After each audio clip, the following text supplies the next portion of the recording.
ನಿನ್ನ ಮುಖ ನೋಡಿ ಸುಪ್ರಭಾತ ಹಾಡಿ ಮುಂಜಾನೆಯನ್ನು ಸ್ವಾಗತಿಸುವ ಆಸೆ.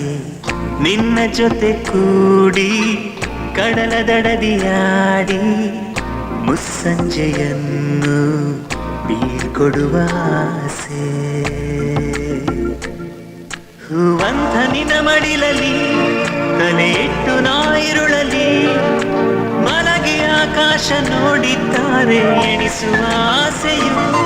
ನಾವಿಬ್ಬರು ಮಳೆಯಲಿ ಮೈ ಕೊರೆಯುವ ಚಳಿಯಲಿ ಒಂದೇ ಕೊಡೆ ಕೆಳಗೆ ಕೈ ಕೈ ಹಿಡಿದು ನಡೆಯುವ ಆಸೆಯು.